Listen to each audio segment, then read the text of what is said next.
Bhagavad Gite, Om Jai Bhagavad Gite. Hari Kamal विहारिणी,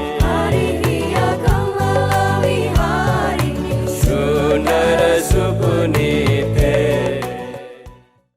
Professor Upendra Rao, because I saw him on the screen. Yes, Professor, you have the screen. Yeah. 10 minutes, please. Thank you so much. So, shall I start? Yes. Thank you.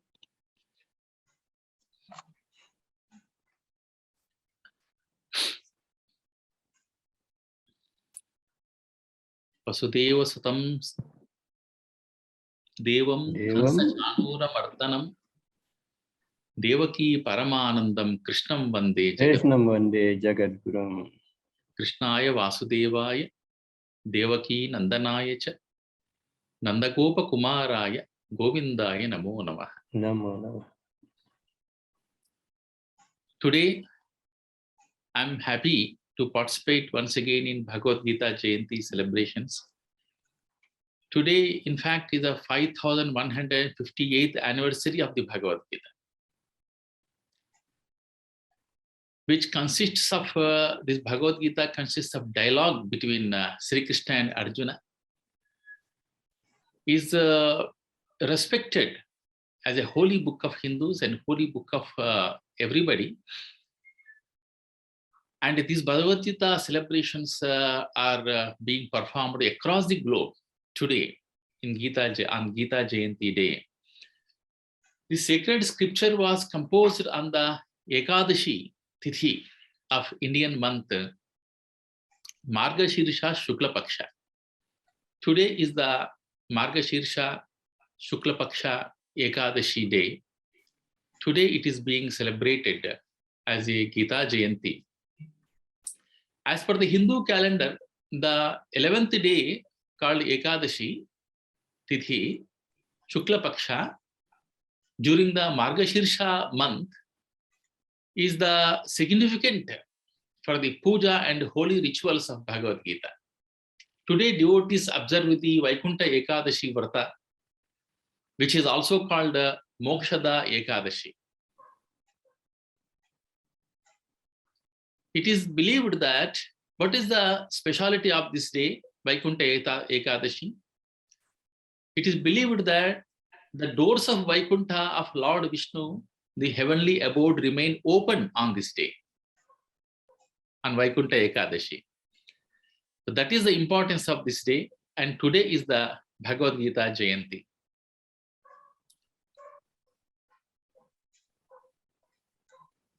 There are several things to explain about the Bhagavad Gita. Bhagavad Gita tells many, many things, and I can explain very briefly all 18 chapters. Bhagavad Gita says that wrong thinking is the only problem in life. That is the essence of first chapter. Second chapter says that right knowledge is the ultimate solution to all our problems. That is what the gist of second chapter. One should have the right knowledge. Third chapter says that selflessness is the only way to our progress and prosperity. And the fourth chapter says every act can be the act of prayer. Fifth chapter says renounce the individual ego and rejoice in the bliss of infinity. Sixth chapter says connect to the higher consciousness daily. And seventh says live what you learn. Eighth says never give up on yourself. And ninth chapter says value your blessings. And 10th chapter says see divinity all around. 11th chapter says have enough surrender to see the truth as it is. And 12th says absorb your mind in the higher. 13th chapter says detach from the illusion attached to the divine. 14th chapter says live a lifestyle that matches your vision. 15th chapter says give priority to divinity. 16th chapter says being good is a reward in itself. 17th chapter says, choosing the right over the pleasant is a sign of power. 18th chapter says, let us go, let us move to unite with God. So these are the 18 chapters of Bhagavad Gita. Bhagavad Gita is the essence of all Upanishads. Upanishads were the ancient, is a Prasthanatrayi, one of the part of Prasthanatrayi. They were transmitted through the oral tradition from teacher to student in India for thousands of years. Upanishads are concerned with the nature of reality. That's why many, even foreign scholars also, scientists also have studied Bhagavad Gita, because Bhagavad Gita also contains this science of the life and science of the eternity. Whatever science we say today, that is already available in the sutra form in Bhagavad Gita. That's why Erwin Schrödinger, Austrian physicist who contributed to the wave theory of matter and other fundamentals of quantum mechanics, he studied Bhagavad Gita. He was first exposed to Indian philosophy around 1918 because he was inspired through the writings of German philosopher Arthur Schopenhauer. This I'm talking about the Schrödinger, who was the Austrian physicist who contributed to the wave theory of matter in quantum mechanics, and who was inspired by the writings of Arthur Schopenhauer. And this Arthur Schopenhauer was an ardent student of Upanishads. Schopenhauer once said, in the whole world, there is no study so beneficial and so elevating as that of the Upanishads. It has been the solace of my life. It will be the solace of my death. That is what Arthur Schopenhauer said. And his writings were the great inspiration for the Austrian physicist Erwin Schrödinger. So in this way, Upanishads describe the relationship between the Brahman and Atman. That is why they have similarity with the quantum mechanics, quantum physics. Brahman is a universal self or the ultimate reality. That's what Upanishads established. Upanishads say that Prajnanam Brahma, Aitareya Upanishad says Prajnanam Brahma, Mandukya Upanishad says I am Atma Brahma, Chandogya Upanishad says Tattvam Asi, and Brihadaranyaka Upanishad says Aham Brahmasmi. All this knowledge has been explained in Bhagavad Gita in the gist. That's why Sarvopanishado Gavo Dogdha Gopalanantanaha. All Upanishads are cows, and this Bhagavad Gita is the essence. That is why in Bhagavad Gita, knowledge is very important, Krishna says. First, you should know the knowledge. You should have the knowledge. Nahi jnanena sadrusham pavitramiha vidyate tatsvayam yoga sansiddhaha kalena atmani vindati. That means in this world, there is nothing as purifying as divine knowledge. Here, we should understand divine knowledge, not ordinary knowledge. One who has attained this purity of mind through the prolonged practice of yoga receives such knowledge. Who will receive this divine knowledge? The person who attains the purity of mind through the prolonged practice of yoga. Only he can attain this divine knowledge within his heart. Tatsvayam yoga sansiddha kalena atmani vindati. He receives such that the person who practices yoga and purifies his heart can get such knowledge of the reality, divine knowledge, in his heart. In due course of time, one day he will get slowly. So one should understand that knowledge has the power of purity. It elevates, liberates, and unites a person with the God. That is why always, also in Vedanta, also in Buddhism, everywhere, avidya should be eliminated. Avidya is the ignorance. So avidya is compared to darkness. So one should remove this avidya. What is avidya? Atasmin tadbuddhi avidya. Seeing this world as a reality. Originally, this world is not real. This world is not just, it's a manifestation of your mind-made manifestation. Originally, this world is not existing. That's what Upanishads say.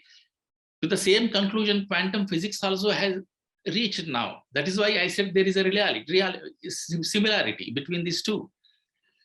So that knowledge liberates a person. So that is why it is thus supremely sublime and pure knowledge. But a distinction needs to be made between two kinds of knowledge: theoretical information and practical realization. Normally, in Sanskrit tradition, also many people in India and also in other places think that recitation of the scriptures is a knowledge, but the realization of the scriptures is a knowledge. Because Gita is not to be recited, it should be recited, of course, but we should not only speak about Bhagavad Gita, because we have to practice Bhagavad Gita, only then you will get the real knowledge. There is one kind of knowledge that is acquired by reading, and that is acquired by the reading of the scriptures and hearing from his guru. This theoretical information is insufficient by itself. It is required in the beginning only, not always. It is just as if someone, just if you have only theoretical knowledge, I'm giving one example, it is just like as if someone has memorized a cookbook, but has never entered the kitchen. Such theoretical knowledge of cooking does not help to satisfy one's hunger. Similarly, one may acquire theoretical knowledge on the topics of the soul, God, Maya, Karma, Jnana, and Bhakti from his guru. But that by itself does not make a person God realized. When one practices sadhana in accordance with the theory, it results in purification of his mind. So what I wanted to say again and again, generally, we are in Sanskrit studies for a long time. Generally, people think that only in science subject we have the labs and practicals. Not in this subject, because this subject is just purely only theoretical subject. But this is a great mistake, historical mistake. This knowledge, basically, in reality, the studies, Sanskrit studies, entire Sanskrit studies, including Bhagavad Gita, needs practicals. We also need labs. We also need practicals. So without this practicing, this knowledge will be just knowledge and there cannot be progress. But you try to practice even for 1 day or 2 days, you will see the great change in your life. So in this way, we should understand Bhagavad Gita. That is why from within oneself gets realization of the nature of the self and the relationship with the God. That is why Sage Patanjali also says that knowledge is very, very important. So in this way, if you see, this great poem Bhagavad Gita is held to be the crown jewel of all Indian literature. It is a kind of commentary on Vedas. This Bhagavad Gita is a lucid commentary on the Vedas. It shows us that our battle for spirituality must be fought out in this very life. And also, we should understand that in this very life, so that we must not flee from it, but rather compel it to give all that it holds. So that means even memorizing, even realization of the God is not in the end of the life. And I say only one thing in the end. Normally people think that in the end of life, the person who recites the name of the God reaches to Swarga. There is one verse in Bhagavad Gita. Antakale cha mameva smaran muktva kalevaram yah prayati samadbhavam yati nasyatra samshaya. So people think that Krishna says that in the end, last, just before death, if somebody recites the name of the Krishna, name of the God, Narayana or anything, he reaches the God. That is the meaning of this stanza. But we should understand the importance of cha in this stanza. Antakale cha. Antakale cha means also in the end of life. Not only in the end of life, also in the end of life. You see, throughout life, if you are not realizing God, if you are not worshipping God, as Prabhu Dharmayasa always recites the Bhagavad Gita, and many teachers recite Hare Rama, Hare Krishna. Why? Because if you go on reciting every day, it may come in the end of your life. You may recite once in the end of your life. Otherwise, you cannot recite, because in the end of life, all your material things only you are flashing in your brain. You cannot remember the God. That is why cha is very important. Also in the end of life, who remembers me, he will definitely reaches me, Krishna says. So to remember like Gandhi, when he was shot dead, he said Ram in the end. So how he could recite it? Because he was always reciting throughout his life. That is why he had that practice. We should understand these things, and because in Bhagavad Gita, Krishna is very, very important. If you remove Krishna from Bhagavad Gita, only Arjuna's problems will remain. That is why, in the same way, if you remove God concept or God thinking from your life, only problems will remain in your life. So realizing God, thinking about the God is very, very important. The 12th chapter says Bhakti Yoga. That is what we have to learn. Many people cannot get it, but we should practice that bhakti. Only that is possible through the association of such good people and such good meetings. So thank you very much for giving this opportunity and remembering Bhagavad Gita today. Thank you very much, sir. And thank you very much, Dharmayasa ji, and all other participants, those who are here on this day particularly. And I'm very happy that we are doing this Gita Jayanti on Vaikuntha Ekadashi day. Many people did it either in the before or after. But exactly today, you have given this opportunity to recite Bhagavad Gita verses, to remember the Bhagavad Gita on this Vaikuntha Ekadashi day. Like last year, this year also I'm very happy. And I hope that we should continue in coming years also, even though it is very difficult to do such programs online. I remember, and I can understand that. But still, when we do it, we forget all our labor, we forget all our exertion, and Krishna will again give the new energy to us. Thank you very much. Jai Bhagavad Gita. Jai Bhagavad Gita. Thank you, Prof. Rao. Namaste. And thank you very much for your rich and expanded insights of the true meaning of Bhagavad Gita. As you said, that today is celebrations, Gita Jayanti celebrations. And today, actually, we are given opportunity by Lord Vishnu, because the door of Lord Vishnu is open today. That's gave us the best opportunity. And thank you also for explaining each chapter of 18 chapter of Bhagavad Gita. Is very, very useful, because all the essence of 18 chapter is very insights.